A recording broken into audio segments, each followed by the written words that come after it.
Speaking of the All-Star game in New York City, a 72-year-old Knicks fan recently wrote an email to Knicks owner and MSG chairman James Dolan. In the email, he criticizes Dolan for decisions he's made as an owner. Dolan responded, "Mr. Bierman, you are a sad person. Why would anybody write such a hateful letter? I'm just guessing, but I'll bet your life is a mess and you are a hateful mess. What you have done that anyone would consider positive or nice, I am betting nothing.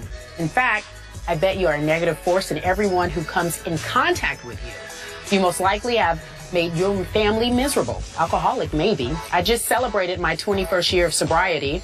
You should try it. Maybe it will help you become a person that folks would like to have around. In the meantime, start rooting for another team, the Nets, because the Knicks don't want you. Respectfully, James Dolan." In the meanwhile, start rooting for the Nets because the Knicks don't want you. Respectfully, James Dolan. Stephen A., your response to that letter to a fan?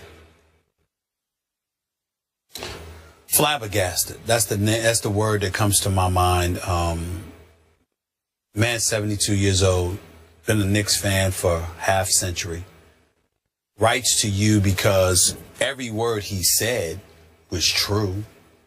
I mean, I don't even count the first 2 years under Dolan's stewardship when he took over basically control of operations in 1999. Before that, his daddy was in control.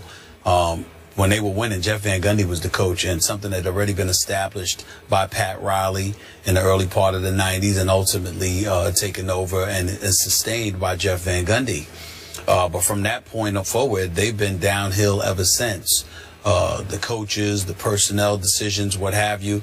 They go through 3 consecutive winning seasons, last 2, a year and a half with Mike Woodson, and then he struggles with the 37-win season last year due to a bevy of injuries and other issues, and you let him go.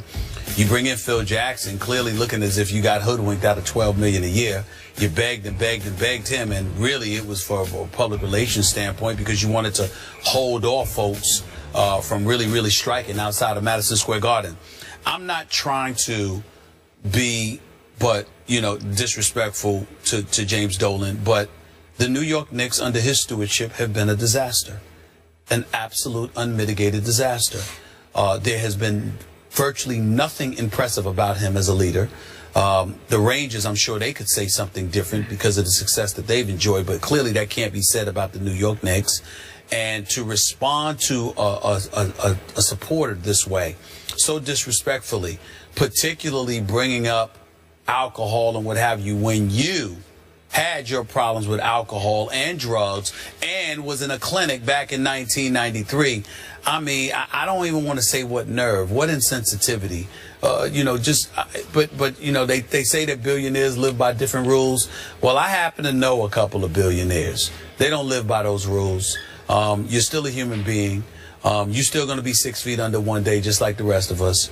And you would like to believe that he would know better than responding to a fan in this fashion. Just don't respond. As Skip would say, or Coach Herm Edwards would say, don't hit send. It doesn't just apply to Twitter. It applies to emails and everything like this. The fact that he would exert this level of energy to belittle somebody and to be so disrespectful, it's unfortunate because it gives us some insight to why the New York Knicks have been so pathetic for so long. Because you have an owner and Mr. Dolan who's too busy reading emails instead of being on a job, making sure this franchise is moving in a forward direction. And it's a shame because I know a lot of people who work under him who are good people, and in fairness to James Dolan, I know a lot of good things that he's done for a lot of employees that they would never expect him to behave this way.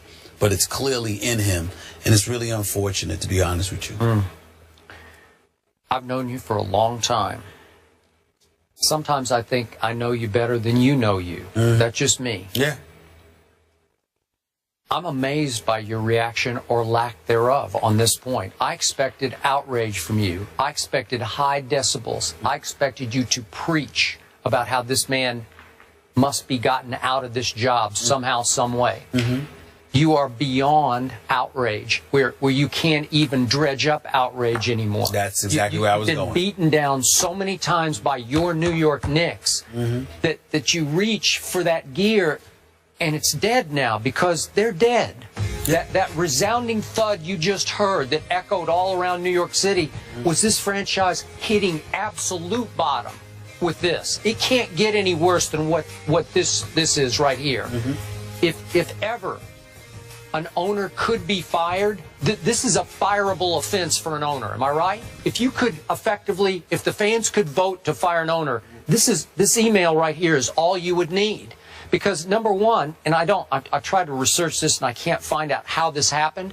How would he even respond? I get responding to a tweet, but this was an email, so I'm not sure how he saw the email. Did it just come into the website and he just happened to be skimming through responses?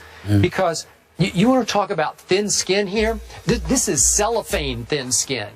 You're responding to a longtime fan you do not know, and you are attacking him personally. This is incomprehensible to me. A personal attack from the longtime owner, son of a longtime owner, right, of the New York Knicks. You are attacking a fan you have never met who has stayed with your franchise since 1952. And you stoop to saying, maybe you, as I am, maybe you're an alcoholic too. Maybe you should try seeking help. What? What are you talking about? What is he, 73? 72, okay. And you attack him personally, and then you say, in the meantime, if you're not going to get help for your apparent alcohol problem, then maybe you should start rooting for the Knicks. I mean, the Nets instead of the Knicks. And we don't want you. And you dare to sign it with the hilariously ironic sign-off, respectfully. Respectfully, James Dolan. Are you kidding me? Seriously. This is the owner of the storied New York Knicks who did this? Is there any way to get this man out of his position running this franchise? Well, you were on the verge when he hired Phil Jackson. You were trying to do it through public outcry. You were trying to do it because you were inspiring. Let's what do you call it? Picket, or what would you call the protest outside? Right? Boycott, right? Weren't you on the verge of doing that when he hired Phil Jackson and sort of took the sting out of your protest? Let me touch on this. And I'm going to be as open as I've ever been on this show. First of all, I was one of the premier instigators of that protest that was scheduled to take place outside of Madison Square Garden when Phil Jackson was hired, because Phil Jackson came in because my thing is I was on the radio at ESPN New York preaching protest. This is abominable. It's hard to take. I was so disgusted with this team, and I got to tell you, Skip Bayless, I'm so glad that you highlighted. You know, yes, I know you expected me to go off. You all know how much I love basketball. It's been the hardest season I've ever had watching basketball. I will not go to Knicks games unless the bosses make me. I don't want to go to All-Star Weekend for the first time in my career because it's at the Garden. Of course I'm looking forward to seeing the stars. Of course I'm looking forward to the NBA celebrating. But when I walk into that building and I think about what the Knicks are, now maybe it's on purpose. Maybe Phil Jackson has some grand scheme that we don't know about, you know, clearly trying to build through the draft and get some players. And I pray for Carmelo Anthony. That's my man. I love him. And I wish nothing but the best for him. But the New York Knicks are such an atrocity.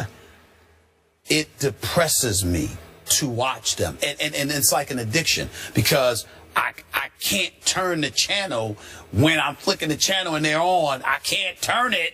But then I invite my own suffering. You understand? And I know that this man is at the core of it all. At the core of it all. And you can't get rid of the billionaire owner. I mean, he's the billionaire owner. He's the governor for the team. He's the one that represents them when they get their board of governor meetings and all of this other stuff. So he's got his fingerprints on everything. It's bad enough that he owns a team, but he doesn't just cut the check. He's involved in everything. So your involvement in everything further facilitates the franchise's demise. And it has literally contaminated me in terms of my love for basketball like a virus. I'm trying to get over. I wish there was an antibiotic for it or something to help me get over what I have seen. I am not exaggerating. My sisters, everybody look at me. Carmen's got to make me lasagna or something. They just look at me because I watch the Knicks, and I literally watch the Knicks like this.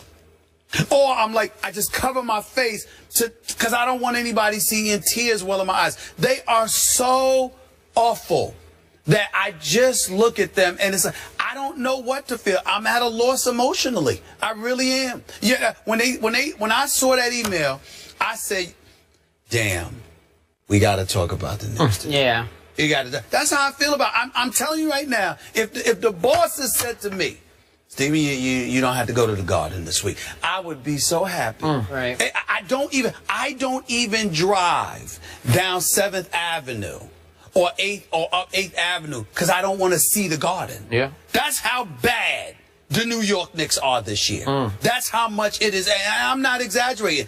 It is absolute. It's the guys that work for the organization that I know.